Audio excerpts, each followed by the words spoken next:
Gen Z டிஎம்கேன்னு ஒரு meeting நடத்துறாங்க. இது டிஎம்கே உடைய மீட்டிங்கே கிடையாது. திமுகவால் ஏற்பாடு செய்யப்பட்ட நிகழ்ச்சி கிடையாது. திமுகவினுடைய அடிப்படை உறுப்பினர் கார்டு கூட என்னிடத்தில் கிடையாது. திமுக 75 ஆண்டு காலத்திற்கு மேலாக கட்சி நடத்துது. 100 ஆண்டு காலத்தை கடந்த தலைவர்கள் இருக்கிறார்கள். அங்க எங்க ஜென்சி இருக்கிறார்கள்? ஜென்சி என்றால் அது எங்க கட்சியில தான் இருக்கிறாங்கன்னு ஜென்சிக்கு மொத்தமா குத்தகை எடுத்து ஒரு கட்சி வச்சுக்கிட்டு இருக்கு. முதலமைச்சர் செல்கிறார். அவர் மக்களுக்கு இடையூறு ஏற்படுத்த கூடாது என்பதற்காக தனி பாதையை வகுத்து இருக்கிறார். எவ்வளவு பெரிய மாற்றம் தெரியுமா? எது மாற்றம்? உங்களை எதிர்த்து கேள்வி கேட்டால் கொத்தடிமைகள் என்றால் மீண்டும் மீண்டும் சொல்வோம், நாங்கள் கொத்தடிமைகள் தான். இது கொத்தடிமை கூட்டம் தான். ஆனா ஜென்சி தலைமுறையினர் டீ கடைக்கு போறது கிடையாது. அங்க பேசக்கூடிய திமுகவினுடைய அரசியல் என்று கூட பேச வேண்டாம். தமிழ்நாட்டினுடைய அரசியலை எடுத்துக்கொண்டால் முழுக்க முழுக்க அரசியல் பேசக்கூடிய இடமாக டீ கடைகள் இருந்தது. இன்னைக்கும் நீங்க போய் பாருங்க, டீ கடையில நின்றா ஒரு 2 பெரியவர் இருப்பாரு, 4 மாற்று கட்சியை சார்ந்தவர்கள் இருப்பார்கள். எங்க தலைவர் இந்த திட்டத்தை கொண்டு வந்தாரு, எங்க மக்களுக்காக இந்த திட்டத்தை இவர் செஞ்சிருக்கிறாரு, இதனால மக்கள் பயன்பெறுகிறார்கள். இல்ல இல்ல, அந்த தலைவர் செய்யற திட்டம் சரியில்லை, இவங்களால ஆட்சி செய்ய முடியாது என்று சொல்லி அரசியல் பேசக்கூடிய இடமாக டீ கடைகள் இருந்து கொண்டிருந்தது. ஆனா ஜென்சி தலைமுறையினர் டீ கடைக்கு போறது கிடையாது. அங்க பேசக்கூடிய அரசியலிலே நம்மை நாம் ஈடுபடுத்திக் கொள்வதும் கிடையாது என்பதால் நாம் செய்த மிகப்பெரிய பிழை. இன்றைக்கு யார் யாரோ நம்மை ஆட்சி செய்யக்கூடிய இடத்திற்கு தள்ளப்பட்டு இருக்கிறோம். யாரோ கேள்வி கேட்பார்கள், அரசாங்கத்தை எதிர்த்து எதிர்க்கட்சிகள் கேள்வி கேட்க வேண்டும் என்ற அவசியம் எல்லாம் கிடையாது. வாக்களித்ததின் அடிப்படையிலே, அவர்களை தேர்வு செய்ததின் அடிப்படையிலே எந்த வாக்குறுதிகளை செய்து ஆட்சி அமைத்தார்களோ அதை எதிர்த்து கேள்வி கேட்கக்கூடிய ஒவ்வொரு விஷயமும் இன்றைக்கு இளைஞர்களிடத்தில், குறிப்பாக ஜென்சி இடத்தில் வழங்கப்பட்டு இருக்கிறது. சில பேர் பேசுறத பாக்குறோம், எந்த அளவுக்கு தெரியுமா?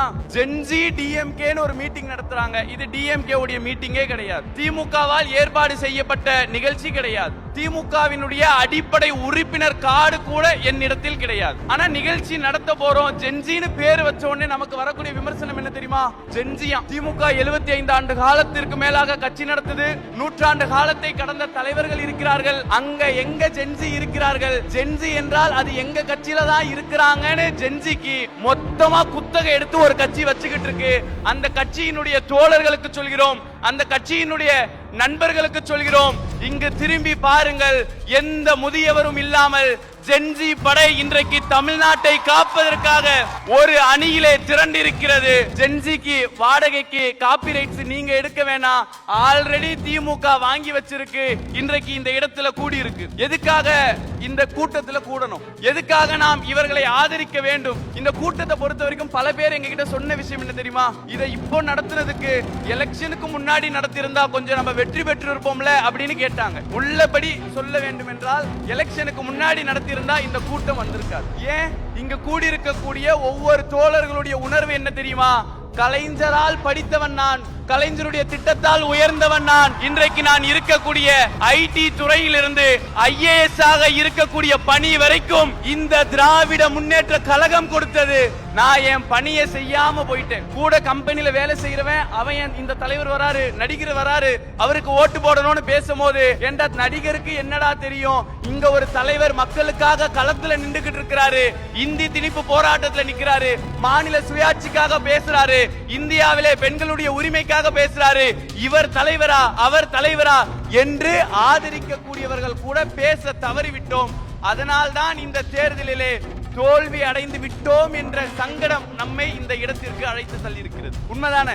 அப்படி என்றால் நாம் செய்ய வேண்டியது என்ன? கலைஞரால் பயனடைந்தவர்களால் மீண்டும் தமிழ்நாட்டை இவர்கள் தான் ஆள வேண்டும். இன்ஃப்ளூயன்சர்ஸ் சமூகத்தில் மிகப்பெரிய அந்தஸ்துல இருக்கிறாங்க. போடக்கூடிய பதிவுகள் என்ன, மாற்றக்கூடிய நினைக்கக்கூடிய மாற்றங்கள் என்ன தெரியுமா? ஒரு முதலமைச்சர் வந்திருக்கிறார், தனது இருக்கையில் இருக்கக்கூடிய துண்டை கூட அகற்றுகிறார் என்றால் எப்பேற்பட்ட மாற்றத்தை இந்த அரசாங்கம் செய்திருக்கிறது. முதலமைச்சர் செல்கிறார், அவர் மக்களுக்கு இடையூறு ஏற்படுத்தக்கூடாது என்பதற்காக தனி பாதையை வகுத்திருக்கிறார். எவ்வளவு பெரிய மாற்றம் தெரியுமா? எது மாற்றம்? பெண்களுக்கு சொத்துரிமை வழங்காத நேரத்திலே சொத்துரிமை வழங்கியது மாற்றமா? அல்லது பெண்கள் பொழுது அதை எதிர்த்து அரசியல் பிரச்சார களத்திலே பேசியவர் இன்றைக்கு நாளுக்கு ஒரு குற்றம் நடைபெறுகிறது. காதலி திருமணத்துக்கு ஒத்துக்க மாட்டேன்றா, வீட்டுல பெட்ரோல் சாக்லேட் கொடுத்து கூட்டிட்டு போய் அவனை எதிர்த்து களமாடினால் நமக்கு அவர்கள் வைக்கக்கூடிய பேர் என்ன? கொத்தடிமை. We are proud கொத்தூஸ். உங்களை எதிர்த்து கேள்வி கேட்டால் கொத்தடிமைகள் என்றால் மீண்டும் மீண்டும் சொல்வோம், நாங்கள் கொத்தடிமைகள் தான். இது கொத்தடிமை கூட்டம் தான்.